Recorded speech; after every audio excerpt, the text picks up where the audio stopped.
नमस्कार साथियों, स्वागत है आपका अपने गौरव ज्ञान धारा यूट्यूब चैनल पर। जैसा कि अपने क्लास जो थी उसके अंदर अपने जो उत्सर्जन तंत्र के बारे में पढ़ा था, जिसके अंदर कल जो थी वो नेफ्रॉन के बारे में पढ़ा। तो नेफ्रॉन के अंदर जो था वो क्या थी, वो किडनी की एक फंक्शनल यूनिट थी। ठीक है, वो क्या करती थी, उसको मूत्र निर्माण में सहायक थी। ठीक है, फिर अपने कुछ डिजीज के बारे में भी पढ़े। तो आज जो है वो अपना जो है वो अंतस्त्रावी तंत्र है।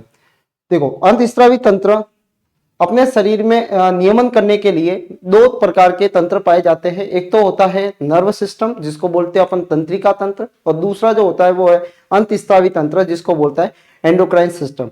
ये दोनों तंत्र जो होते हैं अपने क्रियाकलाप को कंट्रोल करने के लिए ये भूमिका निभाते हैं।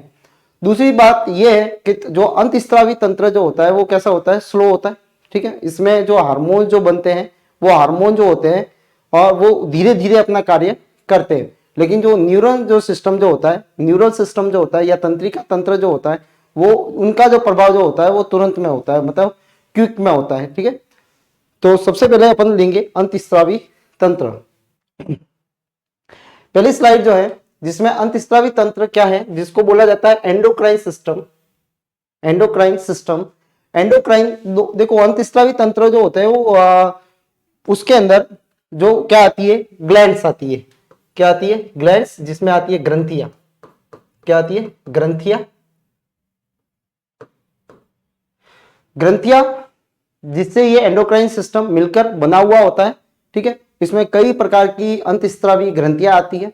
ठीक है, मानव शरीर में होने वाली अनेक जैविक रासायनिक क्रियाओं में का समन्वय करता है। क्या करता है? समन्वय।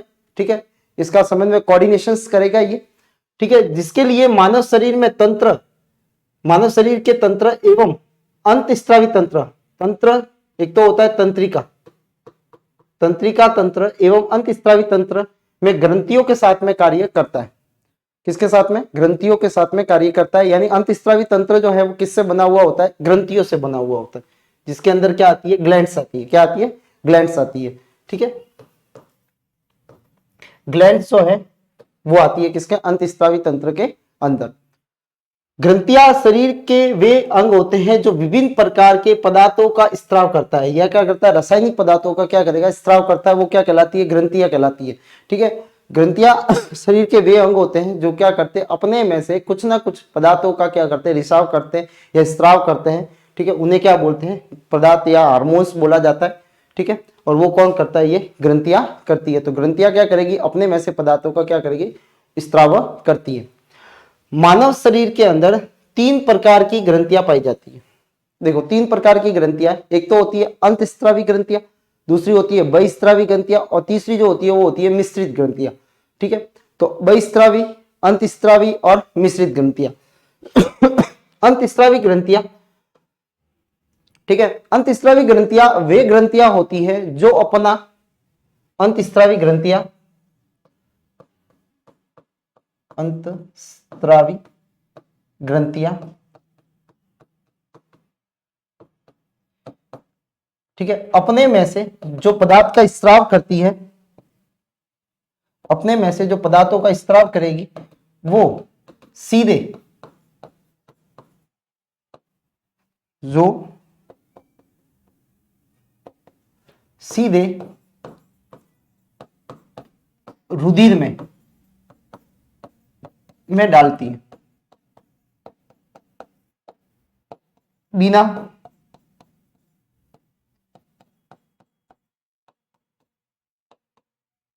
नलिकाओं से। बिना नलिकाओं से, इसमें याद रखना है कि बिना नलिकाओं से जो अंतस्त्रावी होती है वो अपने स्त्राव को, ठीक है, अपने स्त्राव को, ये इसका स्त्राव है, अपने स्त्राव को सीधा किस में डालती है? रुधिर में डालती है, जो बिना नलिकाओं से डालती है। इसलिए इन ग्रंथियों को नलिकाविहीन ग्रंथियां भी कहा जाता है। तो ध्यान रखना, अंतस्त्रावी ग्रंथियों के अंदर नलिकाएं नहीं मिलती है, ये अपना स्त्राव सीधा कहां डालती है? रुधिर में डालती है। रुधिर जो होता है वो उस स्त्राव को आगे लेके जाता है। ठीक है, ये रुधिर जो है वो स्त्राव को, जो उसका एरिया जो टारगेट एरिया या क्रियाकारी भाग पर लेके जाएगा, जहां इसको क्रिया करनी है वहां पे ये लेकर जाता है। ठीक है, तो अंतस्रावी ग्रंथियां अपने स्त्राव को सीधा कहाँ डालती है, नलिकाओं के बिंद क्रिया रुधिर में डालती है। ठीक है, और रुधिर जो होता है वो उसको कहाँ लेके जाता है, क्रियाकारी भाग पे लेके जाता है। इनके स्त्राव को हार्मोन्स कहा जाता है। इनके स्त्राव को हार्मोन्स कहा जाता है। क्या बोला जाता है, हार्मोन्स कहते हैं इनके स्त्राव को।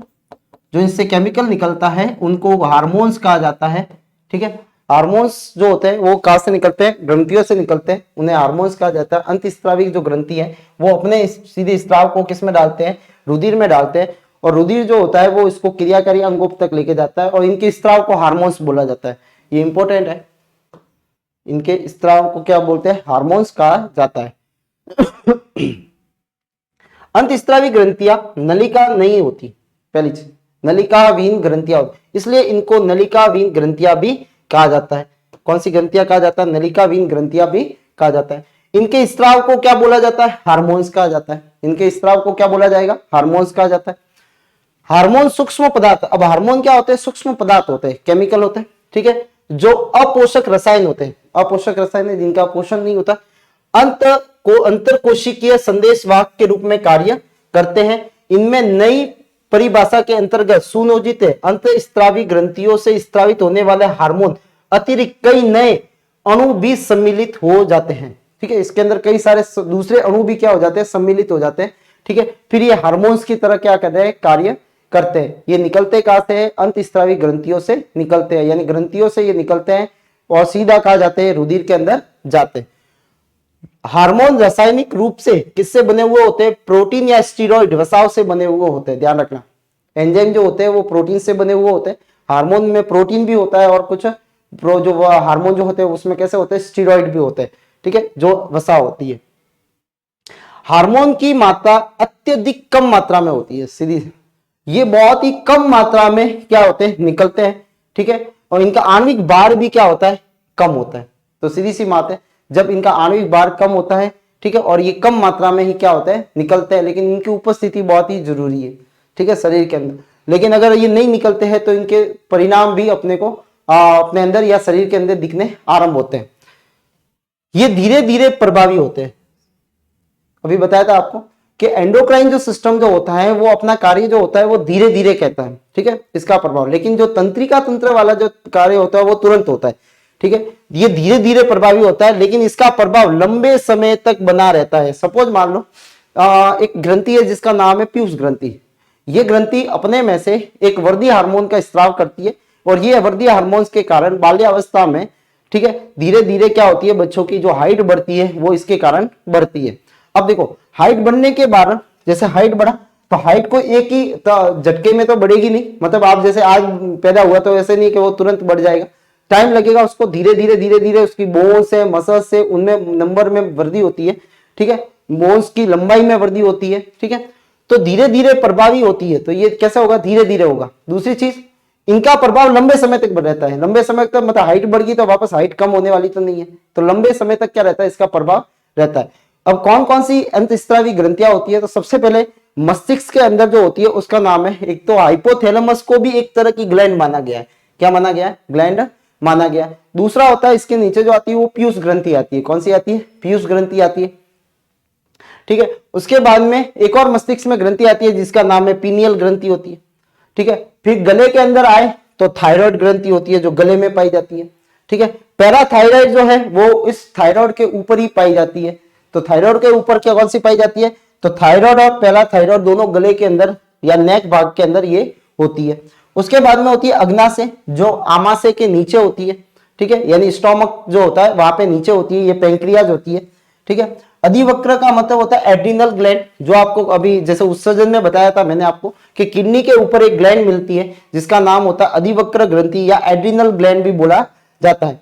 ठीक है, फिर होता है अंडाशय, ये केवल मादाओं के अंदर होती है, और वर्षण जो होता है वो केवल किस में होती है, नर के अंदर पाए जाते हैं। वर्षण जो होते हैं वो कहाँ पाए जाते हैं, नर के अंदर पाए जाते हैं। तो हाइपोथैलेमस है, पीयूष ग्रंथि है, पीनियल ग्रंथि है, थायराइड ग्रंथि है, थायराइड के ऊपर पैराथायराइड है। ठीक है, उसके बाद में और थोड़ा नीचे आएंगे तो थायराइड के बाद में क्या आएगी, पैंक्रियाज आएगी, अग्नाशय आएगी। ठीक है, पैंक्रियाज जो अग्नाशय एक ही है। ठीक है, उसके नीचे और आते हैं तो किडनी के ऊपर जो आती है अधिवक्र या एड्रिनल ग्लैंड आती है।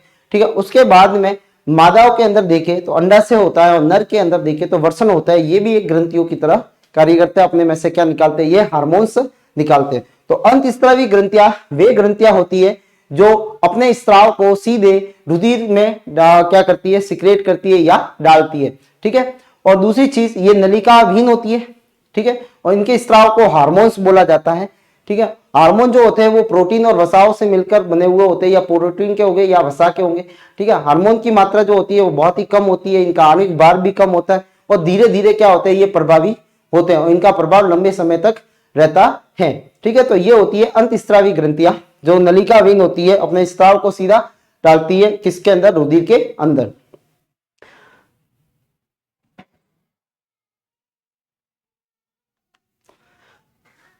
आप देख सकते हो ये पीनियल ग्लैंड है जो मस्तिष्क में आपको यहाँ पे ये नजर आ रही है।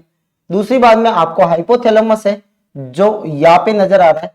उसके नीचे जस्ट देखेंगे तो हाइपोथैलेमस जो होता है उसके बेस के नीचे आपको कौन सी मिलती है, ये डाइसेपेलॉन जो होता है, जो अपने मस्तिष्क में पढ़ा था। डाइसेपेलॉन के अंदर हाइपोथैलेमस, थैलेमस और ये आते थे, जिसमें पिट्यूटरी ग्लैंड आती है।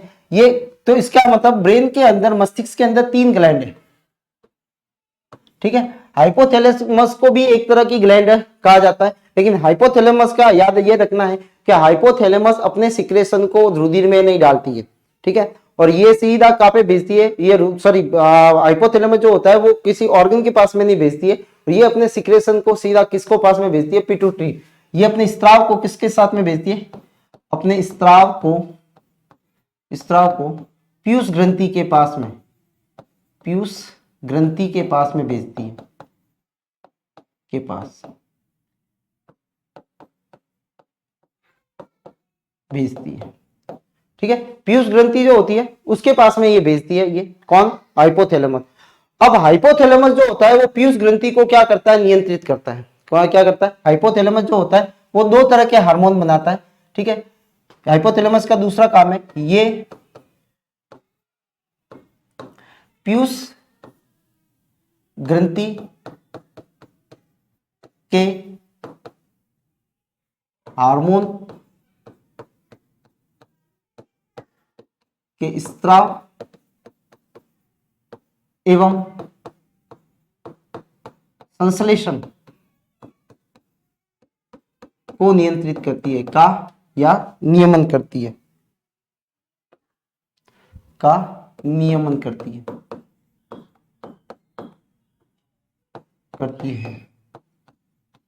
ठीक है। पीयूष ग्रंथि ये 2 तरह के हार्मोन, एक तो रिलीजिंग हार्मोन निकालती है और दूसरा जो होता है वो इनहिबिटिंग, निरोधी हार्मोन जो होता है वो निकलता है। एक जो होता है वो क्या होता है, रिलीजिंग हार्मोन निकलता है, जो स्त्रावी हार्मोन जो होता है वो निकलता है। ये क्या करती है, पीयूष ग्रंथि में जो हार्मोन बन रहे हैं उनको स्त्राव के लिए या उनके संश्लेषण के लिए क्या करती है, प्रेरित करती है, उसको नियमन करती है, ठीक है। और ये नियमन भी किसके जरिए होता है, ये हार्मोन्स के जरिए ही होता है, ठीक है। दूसरी चीज, हाइपोथैलेमस जो होता है उसको ये पीयूष ग्रंथि को नियंत्रित करता है, इसलिए इसको मास्टर ऑफ मास्टर ग्लैंड भी कहा जाता है, master of master gland. Hypothalamus को मास्टर ऑफ मास्टर ग्लैंड भी कहा जाता है, ठीक है। तो मास्टर ऑफ मास्टर ग्लैंड आए सवाल तो आपका कौन सा सही होगा। देखो मास्टर ग्लैंड जो होती है वो होती है पिट्यूटरी ग्लैंड या पीयूष ग्रंथि होती है, ये पीयूष ग्रंथि है। पीयूष ग्रंथि जो है मास्टर ग्लैंड है, ठीक है, ये मास्टर ग्लैंड होती है। उसके बाद में होती है, थोड़ा गले में आओगे तो आपको कौन सी ग्लैंड मिलेगी, थायराइड ग्लैंड, थायराइड ग्रंथि। और आप इसी थायराइड के ऊपर 4 बिंदुओं के रूप में जो पाई जाती है इनको बोला जाता है क्या, पैराथायराइड, पैराथाई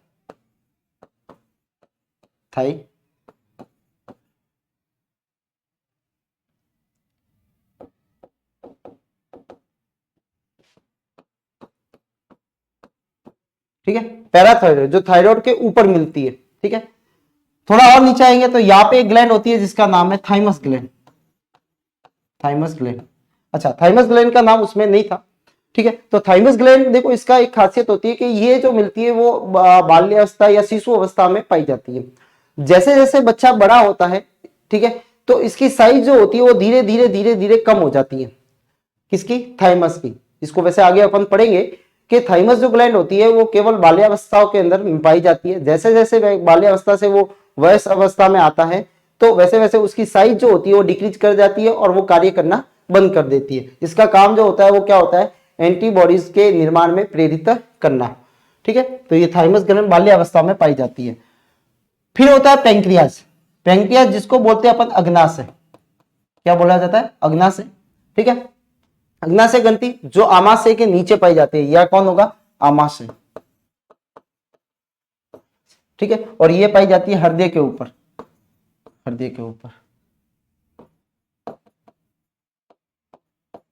ठीक है, हृदय के ऊपर ये पाई जाती है आमाशय। आमाशय के नीचे कौन सी पाई जाती है? पैंक्रियाज।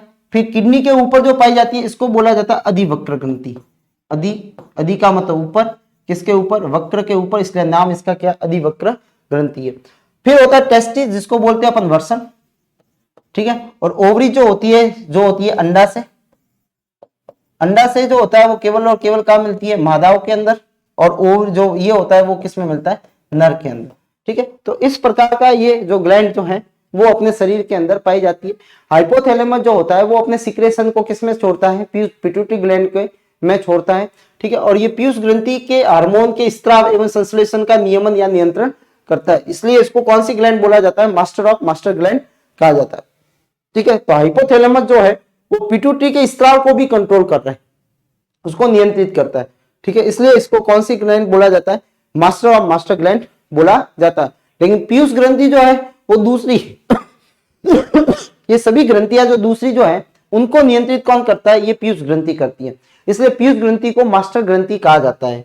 कौन सी ग्रंथि कहा जाता है? इसको मास्टर ग्रंथि कहा जाता है। क्यों? क्योंकि ये क्या करती है? दूसरे सभी ग्रंथियों के स्त्राव को नियंत्रित करती है, उसके संश्लेषण को नियंत्रित करती है।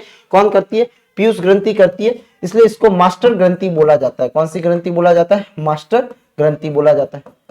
तो पीयूष ग्रंथि को तो बोला जाता है मास्टर ग्रंथि। ठीक है, और उसको बोला जाता है हाइपोथैलेमस को मास्टर ऑफ मास्टर ग्लैंड कहा जाता है। ठीक है, तो ये था ग्रंथियों के बारे में। ग्रंथियां जो है वापस याद कर लेते हैं। पीनियल जो होती है वो ब्रेन में पीनियल, हाइपोथैलेमस, पिट्यूटरी। ठीक है, उसके बाद में गले में आएंगे थायराइड, पैराथायराइड। फिर थोड़ा हृदय के ऊपर आएंगे थाइमस। फिर थोड़ा और नीचे आमाशय के नीचे जाएंगे तो कौन सी हो जाएगी? अग्नाशय। ठीक है, अग्नाशय के नीचे किडनी के ऊपर एड्रिनल ग्लैंड। ठीक है, या अधिवक्र ग्रंथि। नर में है तो टेस्टिस और मादा के अंदर है तो ओवरीज, अंडाशय, और नर में होगा तो वर्षण। ये ग्रंथियां पाई जाती है।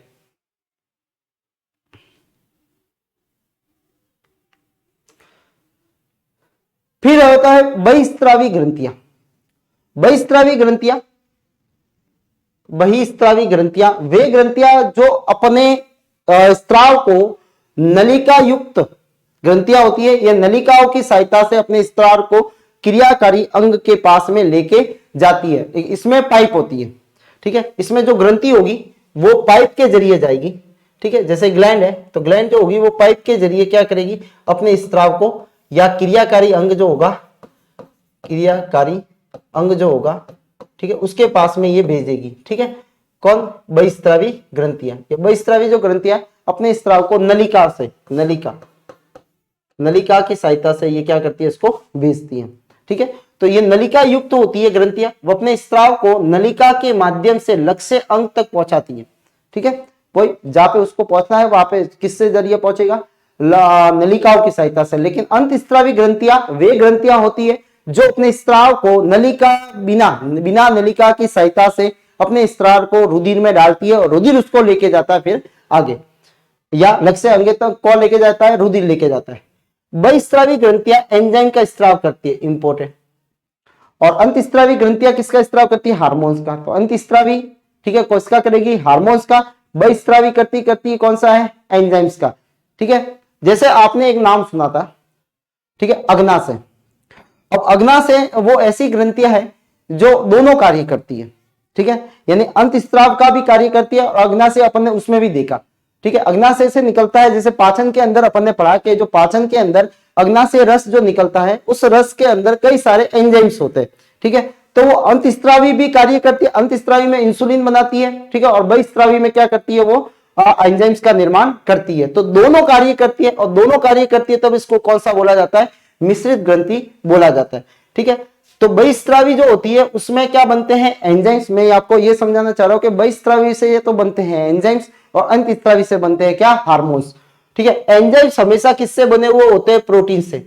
ठीक है, और जो हार्मोन जो होते हैं वो किससे बने हुए होते हैं प्रोटीन से भी बने हो सकते हैं और स्टीरॉइड से भी बने हो सकते हैं, यानी वसा से भी बने हो सकते हैं। एंजाइम की मात्रा अपेक्षाकृत अधिक होती है सीधी सी बात, और हार्मोन की मात्रा अपेक्षाकृत कैसे होती है, बहुत ही कम होती है। ठीक है, इनका भी आणविक भार जो होता है वो थोड़ा सा किससे उससे अधिक होता है, क्या होता है उससे अधिक होता है।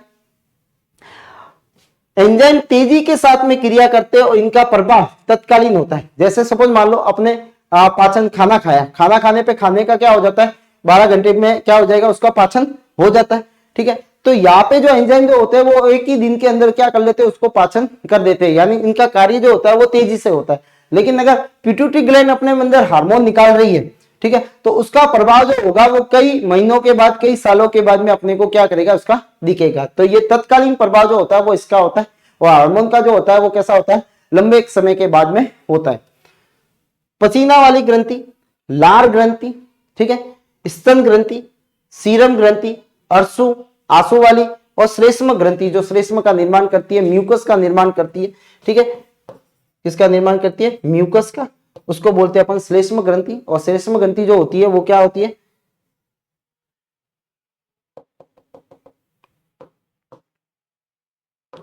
म्यूकस। ठीक है, म्यूकस का निर्माण करती है। तो ये जो पसीने वाली ग्रंथि है, लार ग्रंथि है, स्तन ग्रंथि है, ये सब क्या करती है अपने में से इन ग्रंथियों के साथ में जब ये निकलता है तो उसमें एंजाइम्स भी निकलते हैं। तो इनके द्वारा बहिस्रावी द्वारा क्या निकाले जाते हैं एंजाइम्स, अंतस्रावी द्वारा क्या निकाले जाते हैं हार्मोन। अब है मिश्रित ग्रंथि। अब आपको नाम से पता लग रहा है मिश्रित का मतलब होता है जो दोनों कार्य करती है वो क्या कहलाती है मिश्रित कहलाती है। ठीक है, तो वृक्क ग्रंथियां जो अपने एंजाइम या हार्मोन दोनों का स्त्रवण करती है, स्त्राव करती है, उन्हें मिश्रित ग्रंथि कहा जाता है। ठीक है, दोनों काम करती है। इसके अंदर आते एक तो आती है अग्नाशय, ठीक है, और दूसरा आता है अंडाशय और वर्षण। ठीक है, ये भी कैसे है, ये दोनों कार्य करते हैं। ये भी अपने में से क्या निकालते हैं, कुछ दूसरे पदार्थ भी निकालते हैं और हार्मोन्स भी निकालते हैं, इसलिए इनको क्या बोला गया है मिश्रित ग्रंथि बोला गया। तो ध्यान रखना अग्नाशय, अंडाशय और वर्षण ये कैसे आते हैं मिश्रित ग्रंथि के अंदर आते हैं। ठीक है, तो ये था बहिस्रावी ग्रंथियां। बहिस्रावी ग्रंथियां वे ग्रंथियां होती है जो नलिकाओं की सहायता से अपने स्त्राव को लक्ष्य तक या लक्ष्य अंगों तक पहुंचाती है। ठीक है, इनमें नलिकाओं की जरूरत पड़ती है। इनके स्त्राव को एंजाइम्स कहा जाता है जो प्रोटीन से बने हुए होते हैं। ठीक है, इनका मात्रा थोड़ी सी अधिक होती है। ठीक है, इनका आणविक भार भी ज्यादा होता है, तेजी से कार्य करते हैं और तत्कालीन प्रभाव होता है। पसीने वाली, लार वाली, स्तन वाली, सीरम वाली, आंसू वाली और श्लेष्म वाली ग्रंथियां जो होती है वो इसके अंदर आती है। ठीक है, उसके बाद में होती है मिश्रित ग्रंथियां जो दोनों कार्य करती है, एंजाइम का भी स्त्राव करेगी और हार्मोन का भी स्त्राव करती है। तो ऐसी ग्रंथियों को कौन सी मिश्रित ग्रंथियां कहा जाता है जो दोनों कार्य करती है, जिसमें अग्नाशय, वर्षण और अंडाशय ये तीन ग्रंथियां जो है जो दोनों कार्य करती है, इसलिए इनको कौन सी ग्रंथियां बोला गया है मिश्रित ग्रंथियां बोला जाता है, मिक्स ग्लैंड भी बोला जाता है। ठीक है, और ये होती है एक्सोक्राइन ग्लैंड और वो होती है एंडोक्राइन ग्लैंड। एंडोक्राइन का मतलब होता है अंतस्रावी वाली जो हार्मोन बनाती है, एक्सोक्राइन का मतलब होता है जो पाइप वाली होती है। ठीक है, और ये क्या बनाती है एंजाइम्स बनाती है। अब यहाँ पे जो है वो अंतस्रावी ग्रंथि में पहली ग्रंथि जो पढ़ रहे हैं वो होती है पीयूष ग्रंथि। कौन सी होती है पीयूष ग्रंथि। ठीक है, जिसको बोलते हैं अपन पिट्यूटरी ग्लैंड, पिट्यूटरी ग्लैंड बोलते हैं। ठीक है, अब ये पिट्यूटरी ग्लैंड के दो जो है वो एक आपको संरचना बताई गई है। ठीक है, यहाँ ऊपर जो होता है वो क्या होता है इसके अंदर हाइपोथैलेमस होता है। ये जो हाइपोथैलेमस है, हाइपोथैलेमस, हाइपोथैलेमस के बेस पे ये लगी हुई रहती है। ठीक है, जहां से लगी हुई होती है सिस्टम को, ये वाला इसको बोलते हैं इनफंडीबुलम, इनफंडीबुलम।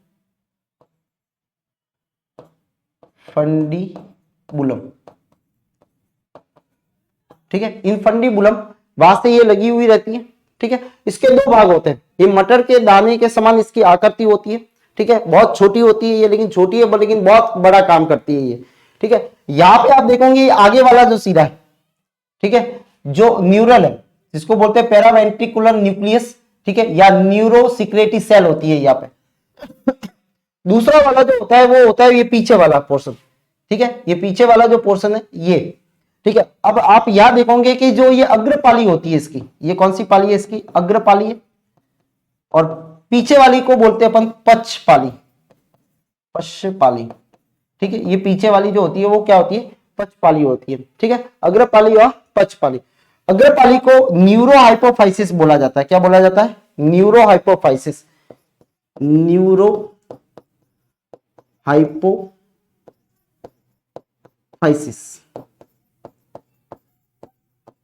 ठीक है, और पीछे वाले को बोला जाता है एडिनोहाइपोफाइसिस, एडिनोहाइपोफाइसिस।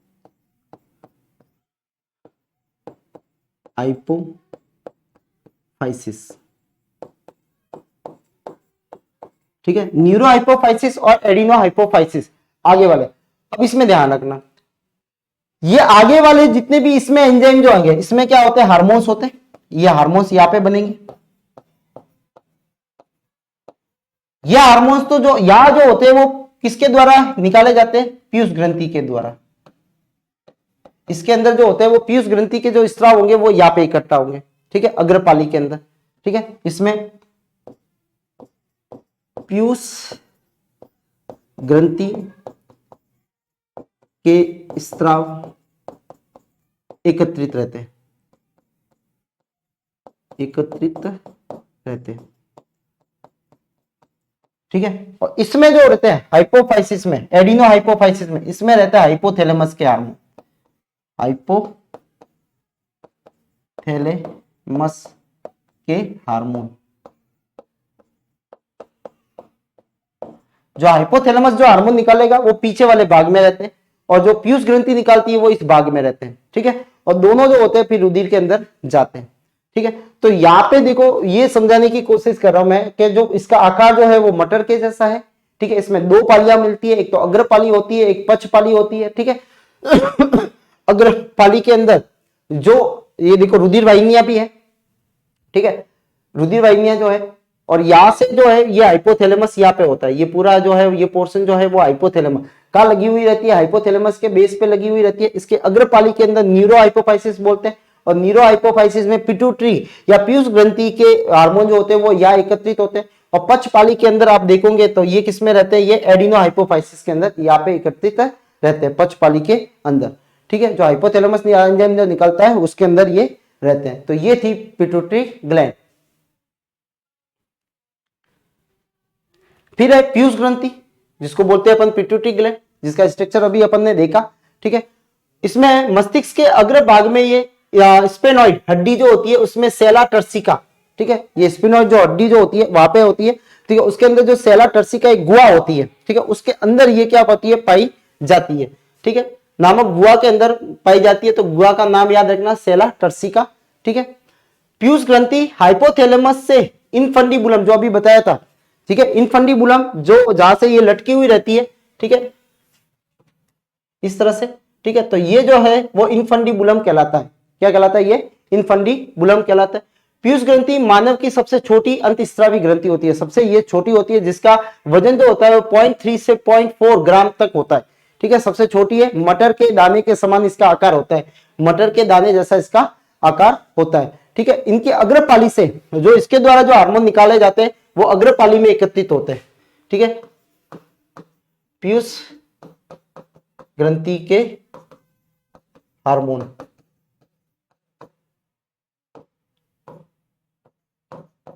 पीयूष ग्रंथि के हार्मोन जो होते हैं वो यहाँ पे एकत्रित होते हैं। सबसे पहला जो हार्मोन होता है उसका नाम है वृद्धि hormone, growth hormone, somatotropin hormone. ठीक है, सोमेटोट्रोपिन जो हार्मोन जो है वो कहां से निकलता है, जिसको ग्रोथ हार्मोन भी बोला जाता है, ये पीयूष ग्रंथि के अग्रपाली से निकलता है। ये क्या करेगा, नाम से पता लग रहा है, ग्रोथ का मतलब होता है, वृद्धि हार्मोन भी कहा जाता है। ठीक है, तो शारीरिक जो बच्चे के अंदर जो वृद्धि होती है, उसकी हाइट वगैरह बढ़ती है, वो किसके कारण बढ़ती है, इसके कारण बढ़ती है। बाल्यावस्था में यह हार्मोन की कमी से अगर ये कम हो जाएगा तो सीधी सी बात है उसकी हाइट कैसी रह जाएगी, छोटी रह जाती है। तो आपने कई व्यक्तियों को देखा होगा जिनकी हाइट छोटी होती है, तो उसमें क्या होता है कि पीयूष ग्रंथि में जो वृद्धि हार्मोन है वो कम निकल रहा है, तो इसको बोलते हैं ड्रापिज्म बोलते हैं। ठीक है, जिसमें बौनापन बोला जाता है। क्या बोला जाता है, बौनापन। लेकिन आपने कई बाल्यावस्था में अगर इस हार्मोन की अधिकता हो जाए तो आदमी जो होता है भीम का यानी जो ग्रेट खली है उसके जैसा हो जाएगा। ठीक है, तो वो जो बड़ा जो आकार जो होता है भीम का जैसा हो जाता है, वो इसके कारण हो जाता है, जिसको जाइगेटिज्म या जेंटिज्म भी रोग कहा जाता है, ठीक है, जिसमें हाइट जो होती है वो काफी बढ़ जाती है। इसकी कमी के कारण तो होता है बौनापन, ठीक है, और ज्यादा हो जाता है आदमी जो होता है वो भीमकाय जैसा हो जाता है। दूसरा इसके अंदर जो होता है वो एग्रोमेगेली, जो वयस्क अवस्था के अंदर हार्मोन की अधिकता में, अगर ये तो होती है दोनों जो होती है वो बाल्य अवस्था के अंदर होती है, ठीक है, और जो एग्रोमी गैली जो होता है वो कब होता है, जब वयस्क अवस्था के अंदर इस हार्मोन की अधिकता हो जाए, ठीक है, तो किसी विशेष अंग की क्या हो जाएगी, वृद्धि हो जाएगी, ठीक है, तो इसको क्या बोला जाता है, एक्रोमीगेली, एक्रोमीगेली, ठीक है। ये जो होती है वो वयस्क अवस्था के अंदर अगर पिट्यूटरी ग्लैंड का हार्मोन अगर ज्यादा हो जाए तो क्या हो जाएगा, उसमें किसी एक भाग में क्या हो जाएगा, अंग का क्या हो जाएगी, वृद्धि हो जाती है, ठीक है। फिर होता है सेकंड जो हार्मोन है वो उससे निकलता है एलएस। एलएस का मतलब देखो ये दो तरह के होते हैं, एक तो होता है एलएस और दूसरा होता है इसके साथ में ही होता है क्या, एफएसएस, ठीक है। एलएस का मतलब होता है ल्यूटिलाइजिंग हार्मोन। ल्यूटिलाइजिंग का मतलब क्या होगा कि देखो इसका काम जो होता है फीमेल के अंदर जो ओवरी होती है, अंडाशय, ओवरी के अंदर जो होते हैं अंडाशय के अंदर आपको क्या मिलते हैं, फॉलिकल मिलते हैं, यानी पुट्टी की कोशिकाएं मिलती है, पुट्टिका मिलती है, ठीक है, जिसको बोला जाता है फॉलिकल। और फॉलिकल के अंदर क्या होता है, एग, क्या होती है, एग सेल होती है, जिनको बोला जाता है ओवम, ठीक है। और यहां से इसमें से जो एग निकलेगा,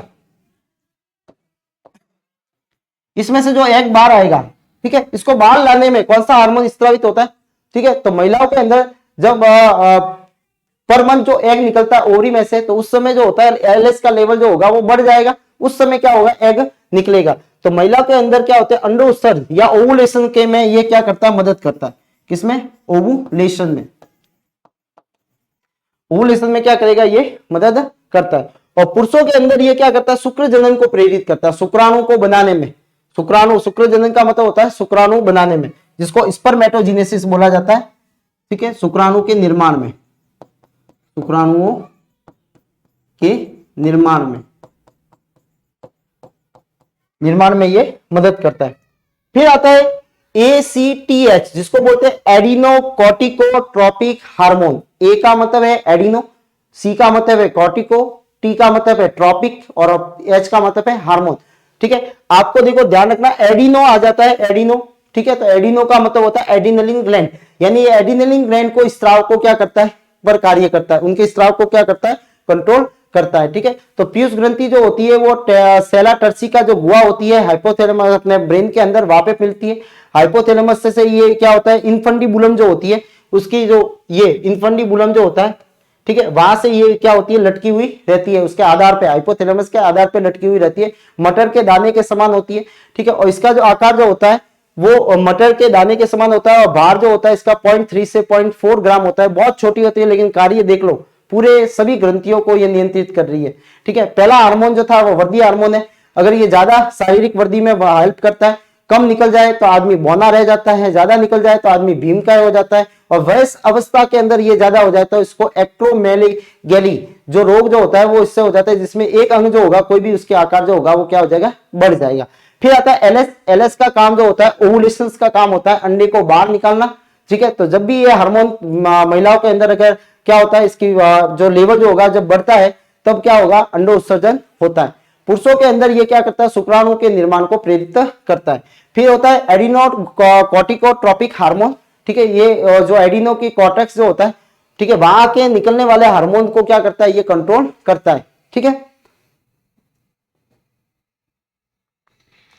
फिर है TSH, जिसको बोलते हैं थायराइड स्टिमुलेटिंग हार्मोन, यानी ये थायराइड ग्लैंड को क्या करेगा, कंट्रोल करेगा। तो नाम से पता लग रहा है THS, याद रखना, thyroid stimulating hormone, thyroid gland को कंट्रोल करेगा, यानी थायरोक्सिन के स्त्राव को प्रेरित करता है ये, ठीक है। फिर होता है FSS, अभी जो आपको बताया था कि LS और FSS, इसके साथ में LS भी आता है, और LS आके इसको दोनों को बोला जाता है FSH प्लस LS, इन दोनों को बोला जाता है गोनेडोट्रोपिक हार्मोन, गोनेडोट्रोपिक हार्मोन्स, ठीक है, गोनेडोट्रोपिक हार्मोन्स कहा जाता है, ठीक है।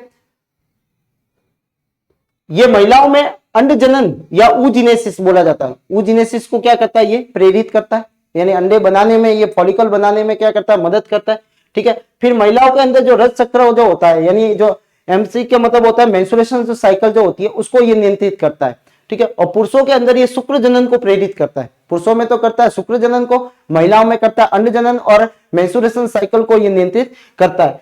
एफएसएस और एलएस दोनों को मिला के क्या बोला गया है, गोनेडोट्रोपिक हार्मोन बोला जाता है। ये इंपॉर्टेंट है, ठीक है, ये हार्मोन जो है वो इंपॉर्टेंट है, ठीक है। महिलाओं के अंदर ये क्या करेगा, अंड जनन को प्रेरित करता है, ठीक है, मेंस्ट्रुएशन साइकिल को नियंत्रित करता है, शुक्र जनन को प्रेरित करता है, ठीक है। इसलिए इनको गोनेडोट्रोपिक हार्मोन कहा जाता है। यानी गोनाड जो होते हैं, जो अपने सेक्स जो ऑर्गन जो होते हैं उनके अंदर जो हार्मोन बनाते हैं उनको ये नियंत्रित करता है। फिर होता है एमएसएस, जिसको मेलेनोसाइट स्टिमुलेटिंग हार्मोन कहा जाता है। मेलेनोसाइट, ठीक है, ये क्या करेगा, जो मेलेनोसाइट जो होता है, जो हार्मोन बनता है उसके साथ में मेलेनिन जो होता है उसको बदल देता है। ये मेलेनोसाइट को किसमें बदलता है, मेलिन में। और ये क्या करता है, जो त्वचा का जो रंग होता है वो इसके कारण होता है, ठीक है। तो इनको ये नियंत्रित जो करता है वो भी कौन करता है, ये पिट्यूटरी ग्लैंड या पीयूष ग्रंथि करती है, यानी त्वचा के रंग देने में भी। उसके बाद में प्रोलैक्टिन, नाम से देखो लैक्टिन शब्द आते ही ध्यान रखना कि वो दूध से रिलेटेड होगा, ठीक है। तो यहाँ पे जो है वो दूध ग्रंथियों को में दूध के निर्माण को प्रेरित कौन करता है, प्रोलैक्टिन हार्मोन करता है। और ये भी क्या निकलता है, अग्रपाली से निकलता है। तो अग्रपाली से देखो कौन कौन से निकला, एक तो ग्रोथ हार्मोन निकला, एलएस निकला, एसीटीएस निकला, ठीक है, टीएसएस निकला, एफएसएस निकला, एमएसएस निकला, ठीक है, और प्रोलैक्टिन हार्मोन जो निकला। ये सभी जो हार्मोन जो है वो अग्रपाली से निकलते हैं। अब होता है कि पीयूष ग्रंथि की जो पक्षपाली जो होती है, पक्षपाली जो पीछे वाली जो बनी थी, यहाँ पे जो हार्मोन आते हैं वो किसके हार्मोन होते हैं, हाइपोथैलेमस के हार्मोन है, ठीक है, हाइपोथैलेमस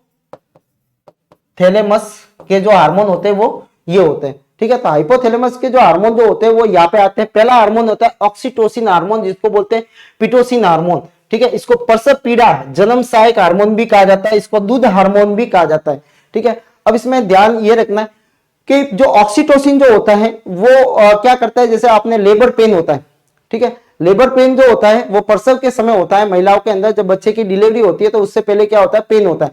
तो वो पेन जो होता है वो किसके कारण होता है, इसी हार्मोन के कारण होता है। आजकल जो पेन जो करवाया जाता है उसके लिए क्या किया जाता है, ऑक्सीटोसिन जो आर्टिफिशियली क्या किया जाता है, बाहर से इनको दिया जाता है।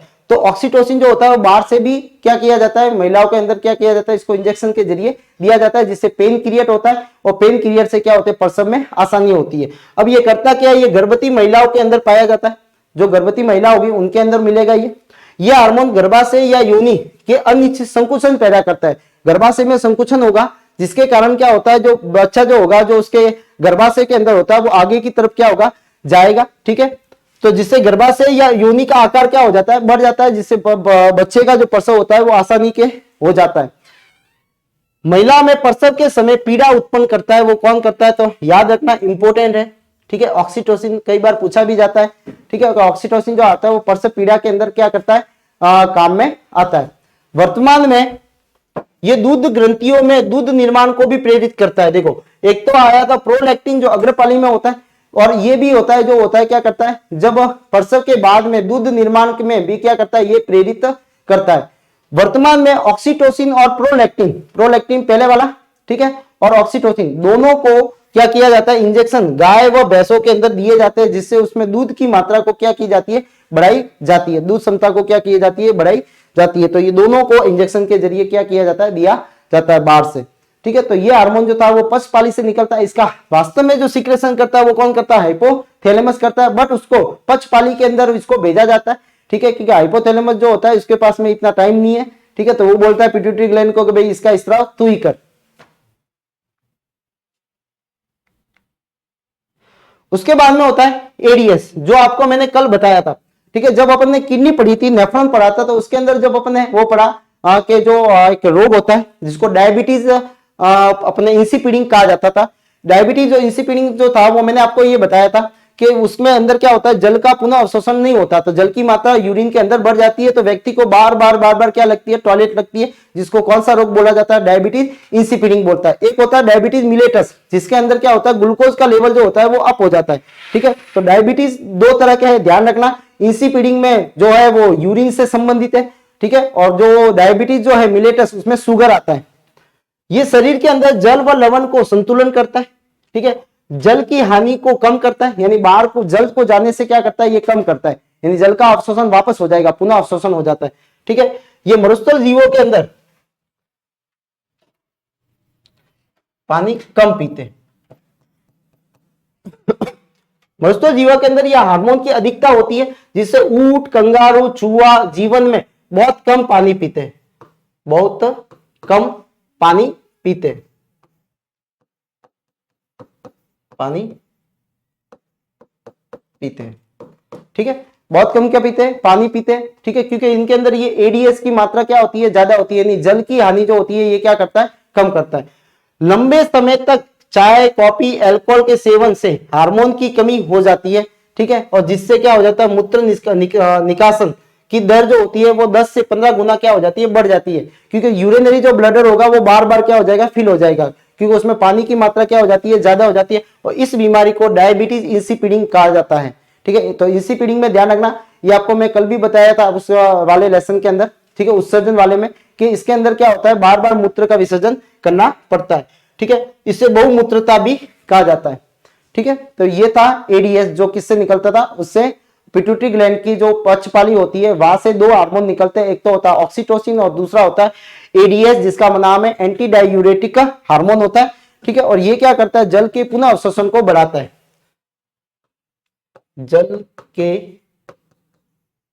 पुनः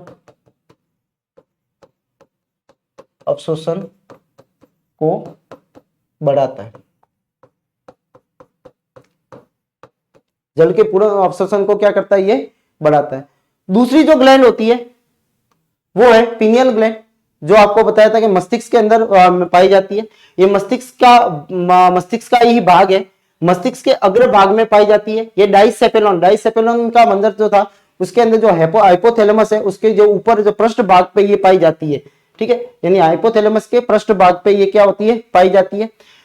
इनमें जैविक घड़ी भी कहा जाता है, तीसरी आंख मेंढक में इसको कहा जाता है, मस्तिष्क की रेती, ठीक है, और ऐसी बुलाई का काम करता है, क्योंकि ये अपनी जो दैनिक जो दिनचर्या जो होती है उनको नियंत्रित करती है। जैसे व्यक्ति जो है सुबह रोज 4 बजे अगर उठता है, ठीक है, तो उसको अलार्म लगाने की कोई जरूरत नहीं होती, वो जैसे 4 बजेगा उसकी नींद क्या हो जाती है, खुल जाती है। तो ये जो डेली जो साइकिल होती है उनको ये क्या करती है, नियंत्रित करती है। ये क्या करती है, नींद, मूड, रंग का निर्धारण करती है। रंग निर्धारण हेतु ये मेलेटोनिन जो अभी बताया था, जो पिट्यूटरी ग्लैंड जो जिसको नियंत्रित करती है, मेलेटोनिन, ठीक है, हार्मोन का स्त्राव करती है, ठीक है। मेलेटोनिन जो होता है वो एमएसएस के विपरीत कार्य करता है, ठीक है, ये क्या करता है, मेलेटोनिन तो ज्यादा रंग देगा, और ये क्या करेगा, जो मेलेटोनिन स्टिमुलेटिंग हार्मोन है उसके विपरीत, यानी कम सिक्रेशन होगा। मेलेटोनिन और मेलिन को मिलाकर मेलेनोसाइट में बदलता है, जिसे त्वचा का रंग कैसा हो जाता है, हल्का हो जाता है, ठीक है, यानी व्यक्ति जो होता है वो गोरा जो होगा ना वो इसके कारण है, और ज्यादा हो गया, ठीक है, तो ये क्या हो जाएगा, उसका रंग जो होगा वो कैसा हो जाएगा, काला हो जाता है। एकमात्र ऐसी ग्रंथि है जो प्रकाश के द्वारा प्रभावित होती है, ठीक है, सीधी सी बात है, जैसे कहते हैं प्रकाश में काला हो जाता है तो वही है, ये रंग देते हैं, ठीक है। तो मेलेटोनिन मेलेनिन को मिलाकर मेलेनोसाइट में बदलता है, जिससे त्वचा का रंग हल्का हो जाता है, ठीक है। तो इसके साथ में ये मिलने के कारण इसका रंग कैसा हो जाएगा, हल्का हो जाता है। तो ये था पिनियल ग्लैंड, जो भी मस्तिष्क के अंदर मिलती है, इसको दैनिक जैविक घड़ी भी कहा जाता है, क्योंकि ये क्या करती है, अपनी दैनिक जो दिनचर्या होती है उनको ये नियंत्रित करती है, ठीक है। फिर होती है थायराइड ग्लैंड। थायराइड ग्रंथि ये मानव शरीर की सबसे अंतस्त्रावी सबसे बड़ी ग्रंथि जो है वो ध्यान रखना, ये कौन सी ग्रंथि होती है, थायराइड ग्लैंड होती है, जो सबसे बड़ी ग्रंथि होती है। ये गले में स्थित होती है, एच आकार की होती है, इसका आकार जो होता है वो कैसा होता है, एच आकार का होता है, एच आकार की ग्रंथि है, ठीक है। महिलाओं में इसका आकार जो होता है पुरुषों की तुलना में कैसा होता है, बड़ा होता है, महिलाओं में ये कैसी होती है, बड़ा होता है। इसमें इसका वजन जो होता है 25 से 30 ग्राम होता है। नोट, एकमात्र ऐसी अंतस्त्रावी ग्रंथि है जो हार्मोन को निष्क्रिय अवस्था में क्या हो जाते हैं, पाए जाते हैं। इसमें हार्मोन जो होते हैं वो किस अवस्था में रहेंगे, निष्क्रिय अवस्था में पाए जाते हैं।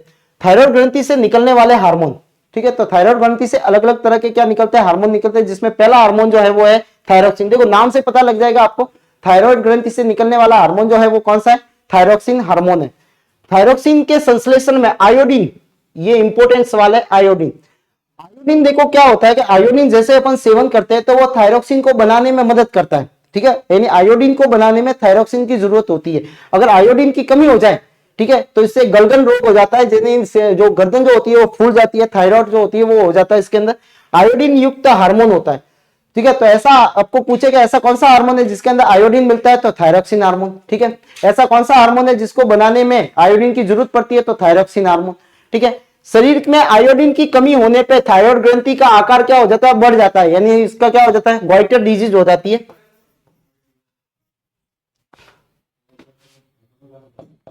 गॉइटर गॉइटर डिजीज हो जाती है, ठीक है, जिसको गलगन रोग को बोला जाता है, रोग।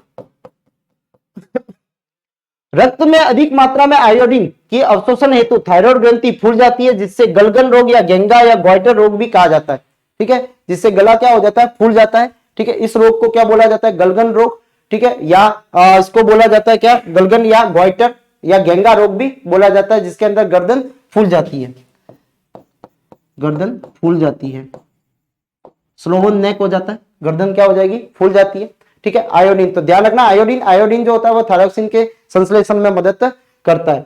पहाड़ी इलाकों में जो रहने वाले हैं, ठीक है, वहां पे आयोडीन ये रोग जो होता है वो ज्यादातर रोग जो होता है वो कौन सा होता है, गेंगा रोग सर्वाधिक मात्रा में होता है, जिसे क्या बोलते हैं, एंडेमिक रोग कहा जाता है, यानी ज्यादा सबसे ज्यादा जो रोग हो रहा है, इसलिए इसको कौन सा रोग बोला जाता है, ये केवल पहाड़ी इलाकों में ही होता है, इसलिए इसको कौन सा रोग बोला जाता है, एंडेमिक। जो पर्टिकुलर एरिया के अंदर होते हैं रोग, उनको कौन से बोले जाते हैं, एंडेमिक रोग कहा जाता है।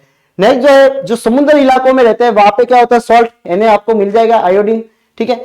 तो समुद्र में भोजन जो होते हैं वो लोग जो होते हैं उनमें ये कभी भी रोग नहीं होता, क्योंकि आयोडीन की पूर्ति हो जाती है। तो ये कई बार सवाल आया भी हुआ है, ठीक है। पहाड़ी इलाकों में जो आयोडीन की कमी के कारण जो रोग होता है वो कौन सा होता है, गेंगा रोग होता है, या गलगन रोग होता है, या गॉइटर रोग होता है। तो ये थायरॉक्सिन जो होता है उसमें आयोडीन इंपॉर्टेंट है, आयोडीन आएगा तो थायरॉक्सिन हार्मोन बनेगा, आयोडीन की कमी हो जाएगी तो थायरॉक्सिन हार्मोन नहीं बनेगा, थायरॉक्सिन हार्मोन नहीं बनेगा तो कौन सा रोग हो जाता है, गॉइटर रोग हो जाता है।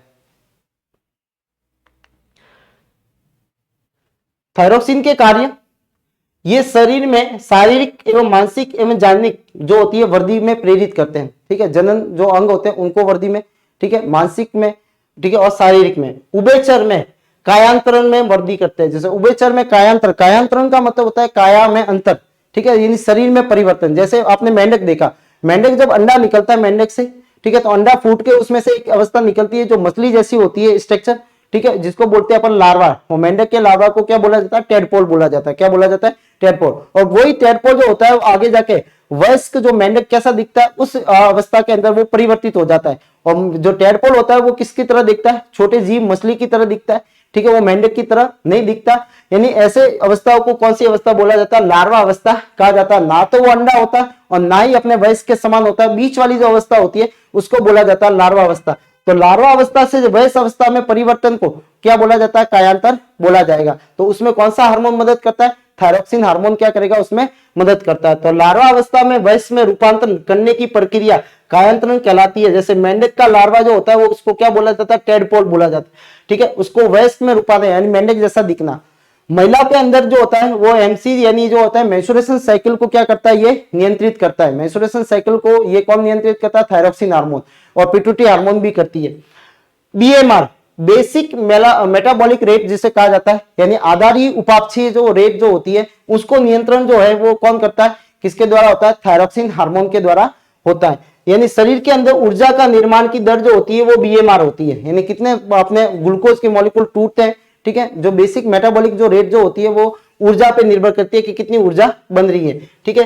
तो बीएमआर, ठीक है, ये प्रोपोर्शनल होता है, ठीक है, 1 उसके वेट के, उसका भार जो होगा उसके क्या होता है, ये प्रोपोर्शनल, इनवर्सली प्रोपोर्शनल होता है। कार्बोहाइड्रेट वसा प्रोटीन के उपापचय में क्या करता है, ये मदद करता है। तो इसमें ये जो इंपॉर्टेंट है वो क्या है, बीएमआर, ठीक है। बीएमआर जो क्या होता है, बीएमआर जो होता है वो बेसिक मेटाबॉलिक रेट होती है, ठीक है, आधारीय उपापचय दर, ठीक है, उनको ये क्या करता है, नियंत्रित करता है।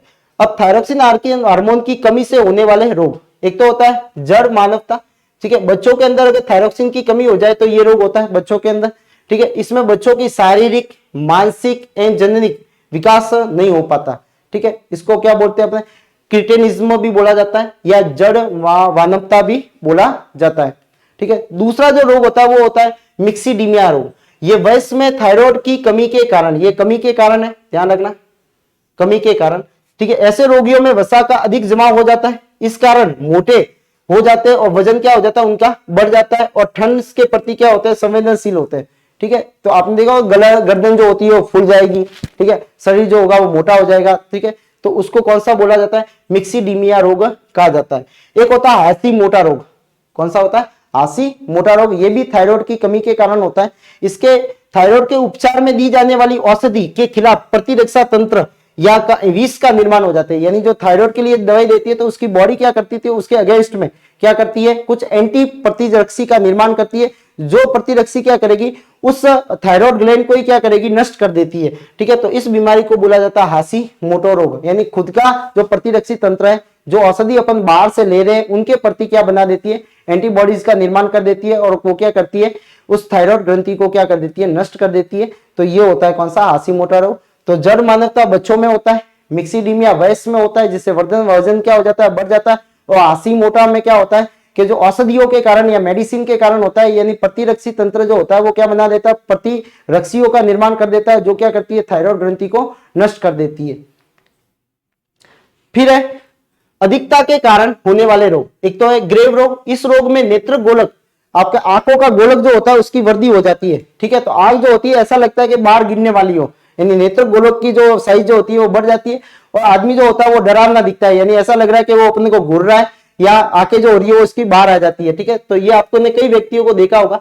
ग्रेव रोग, ये नेत्र गोलक में श्लेष्मा का जमा होने के कारण, जिससे नेत्र गोलक क्या हो जाते हैं, बड़े हो जाते हैं। ये गोलक है, नेत्र गोलक जो आंखों के सामने जो दिख रहा है, ये नेत्र गोलक है, इनकी साइज बढ़ जाती है, तो ये बाहर की तरफ आ जाते हैं।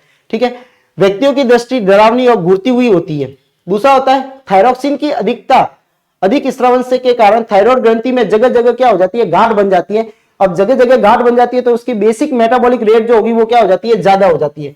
ठीक है, तो गांठ बनने के कारण बीएमआर जो होता है, बेसिक मेटाबॉलिक रेट जो होगी वो क्या हो जाती है, ज्यादा हो जाती है। दूसरा जो होती है वो होता है कैल्सिटोनिन हार्मोन, या थायराइड कैल्सिटोनिन हार्मोन भी कहा जाता है इसका। ठीक है, ये हार्मोन क्या करेगा, सीधी सी बात है, ये कैल्शियम की कमी करता है, ध्यान रखना, कैल्शियम की कमी। अब कैल्शियम की कमी है तो ये पैराथायराइड हार्मोन के विपरीत कार्य करता है। पैराथायराइड क्या करेगा, कैल्शियम आयन को बढ़ाता है, और ये क्या करता है, कैल्शियम आयन को कम करता है। ये विटामिन डी के भी विपरीत कर रहा है। देखो विटामिन डी जो धूप से अपने को मिलता है, ठीक है, और धूप के विटामिन डी आने के कारण और कैल्शियम के कारण, ठीक है, अपने जो कैल्शियम आयन जो होते हैं वो क्या होते हैं, बढ़ते हैं, जिससे बोन्स का निर्माण क्या होती है, बोन जो होती है वो कैसी होती है, मजबूत होती है। ठीक है, तो ये विटामिन डी अब कम हो रहे हैं, तो विटामिन डी का भी जो है कैल्शियम संश्लेषण में, ठीक है, तो वो भी क्या हो जाएगा, कम हो जाएगा, यानी ये किसके विपरीत कार्य कर रहा है। ठीक है, कैल्शियम आयन की कम होना तो यानी विटामिन डी की भी क्या होगा, कमी हो जाएगी। कैल्सिटोनिन हार्मोन की कमी या हाइपर कैल्सीमिया को होते हैं। देखो हाइपर का मतलब होता है ज्यादा, अगर ज्यादा होगा तो हाइपर, और हाइपो का मतलब होता है कम। ठीक है, तो कैल्सीमिया यानी हाइपो होगा तो क्या हो जाएगा, ये कैल्शियम का क्या हो जाएगा, लेवल क्या हो जाएगा, कम हो जाएगा। और इसमें हाइपर कैल्सीमिया का मतलब होता है कैल्शियम का लेवल क्या हो जाता है, अप हो जाता है। कमी के कारण, कमी होगी तो कैल्शियम की मात्रा बढ़ जाएगी, जिससे बोलेंगे हाइपर कैल्सीमिया, यानी बढ़ जाएगा। और अगर हाइपो है, हाइपो का मतलब कम हो गया, ठीक है, तो कम हो गया तो कैल्शियम की आयन क्या हो जाएगी, कम हो जाती है। अगर कैल्सिटोनिन हार्मोन जो होता है वो क्या हो जाएगा, कम हो गया, तो कैल्शियम की आयन क्या हो जाएंगे, बढ़ जाएंगे। ठीक है, तो बढ़ जाएंगे तो क्या बोलेंगे इसको, हाइपर कैल्सीमिया। ठीक है, और जब हाइपो हो जाएगा, अधिकता हो जाएगी, तब इसको क्या बोलेंगे अपन, हाइपो कैल्सीमिया कहा जाता है। ठीक है, तो एक तो है हाइपर और दूसरा कौन सा है, हाइपो। ये क्या करते हैं, कैल्शियम आयन को कंट्रोल करते हैं। ठीक है, तो ये थी अपनी थायरॉक्सिन ग्रंथि। ठीक है, तो आज अपन ने जो है वो पिट्यूटरी ग्लैंड अंतःस्रावी ग्रंथियों के बारे में अपन ने पढ़ा। ठीक है, ये कौन कौन से हार्मोन जो है, ये एंडोक्राइन अंतःस्रावी ग्रंथि है। अंतःस्रावी का मतलब जो होता है वो नलिकाविहीन ग्रंथियां होती है। ठीक है, ये अपने में से हार्मोन निकालती है, ये आपको चार्ट के इसके चित्र के द्वारा भी बताया गया। उसके बाद में ये बहिस्रावी है, मिश्रित ग्रंथि है। ठीक है, इसके जीएन है, ठीक है, एलएस है, एसीटीएस है। ठीक है, उसके बाद में टीएसएस है, एफएसएस है, एमएसएस है, और प्रोलैक्टिन हार्मोन है। ठीक है, ऑक्सीटोसिन और एडीएस ये दोनों निकलते हैं पक्षपालित से। पीनियल ग्रंथि ये भी मस्तिष्क का ही एक भाग होता है। ठीक है, और इसको जैविक घड़ी भी कहा जाता है, इंपॉर्टेंट है कई बार। थायराइड ग्रंथि, ठीक है, ये गले में पाई जाती है और इसके ऊपर ही मिलती है पैराथायराइड, और थायरॉक्सिन हार्मोन निकलता है, आयोडीन याद रखना है। ठीक है, पहाड़ी इलाकों के अंदर कौन सा एंडेमिक गेंगा रोग होता है। ठीक है, फिर होते कमी के कारण, एक तो जड़ मानवता है, मिक्सीडीमिया है, हाइसो और हाशीमोटो रोग है। ठीक है, अधिकता के कारण है ग्रेव रोग है। ठीक है, और दूसरा जो हार्मोन एक और निकलता है इसी के साथ में, जिसको बोलते हैं कैल्सिटोनिन हार्मोन करते हैं, जो कैल्शियम को कंट्रोल करता है। ठीक है, तो आज की क्लास में इतना ही, धन्यवाद।